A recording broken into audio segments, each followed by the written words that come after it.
अस्सलामुअलैकुम, welcome to वजीहा's kitchen. आज मैं आप लोगों के लिए बनाने जा रही हूँ नरगिसी कोफ्ते। आइए देखते हैं नरगिसी कोफ्ते बनाने के लिए हमें किन किन चीज़ों की ज़रूरत पड़ती है। सबसे पहले मैं यहाँ पे लूँगी बोनलेस मटन 500 ग्राम्स।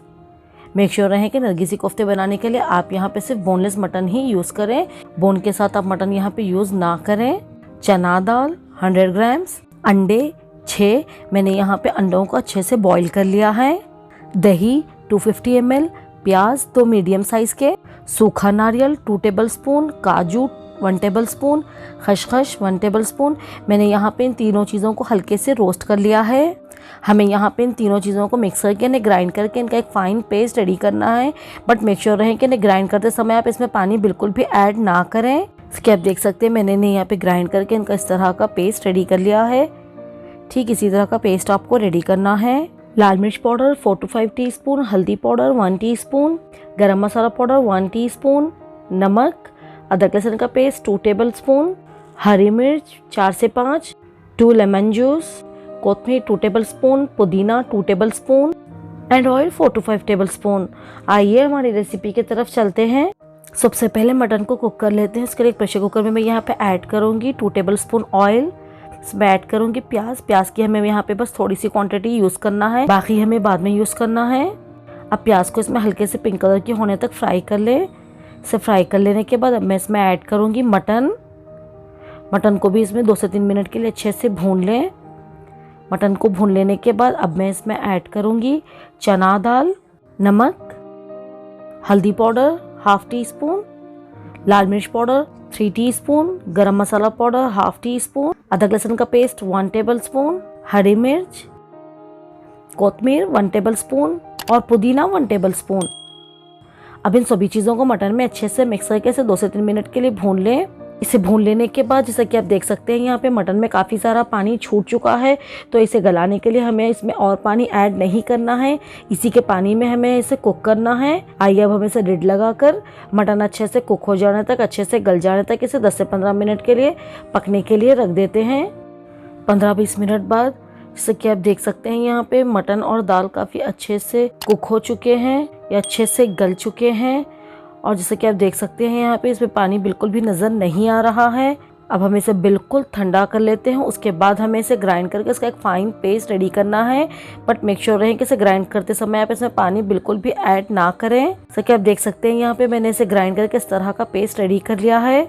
अब मैं इसमें ऐड करूँगी 1 लेमन जूस, कोतमीर और पुदीना। अब इन सभी चीज़ों को इसमें अच्छे से मिक्स कर लेते हैं। देख सकते हैं यहाँ पे मैंने इसे अच्छे से मिक्स कर लिया है। आइए अब हम अपने नरगिसी कोफ्ते तैयार करते हैं। इसके लिए इस तरह से सबसे पहले हाथों पे ऑयल अप्लाई कर लें और एक बड़े साइज का पोर्शन आप यहाँ पे लेके इस तरह से फ्लैट कर लें। अब इसके ऊपर मैं रखूंगी हमारा उबला हुआ अंडा। अब इसे इस तरह से अच्छे से फोल्ड करते हुए अच्छे से सील कर लें। मेक श्योर रहें कि इसमें क्रैक कहीं से भी नहीं रहना चाहिए।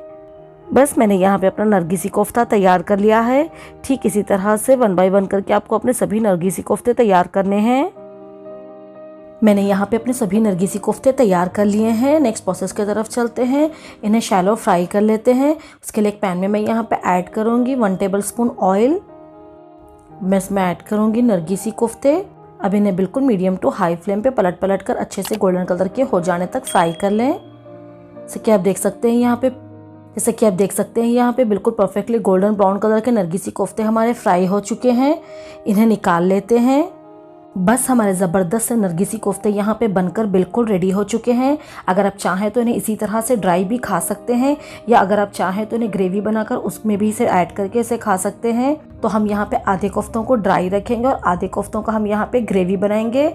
आइए नेक्स्ट प्रोसेस की तरफ चलते हैं। इसका ग्रेवी तैयार कर लेते हैं। इसके लिए एक पैन में मैं यहाँ पे ऐड करूँगी 2 टेबलस्पून ऑयल। अब मैं इसमें ऐड करूँगी प्याज। अब प्याज को इसमें अच्छे से गोल्डन कलर की होने तक फ्राई कर लें। इसके आप देख सकते हैं यहाँ पे बिल्कुल परफेक्टली गोल्डन कलर की प्याज फ्राई हो चुकी है। अब मैं इसमें ऐड करूँगी हमारा ग्राइंड करके रखा हुआ खोपरा, काजू और खसखस का पेस्ट। अब इस मसाले को इसमें 3 से 4 मिनट के लिए अच्छे से भून लें।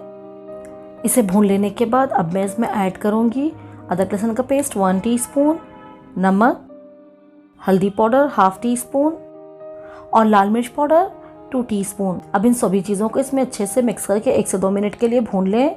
से भून लेने के बाद अब मैं इसमें ऐड करूँगी दही 200 ml।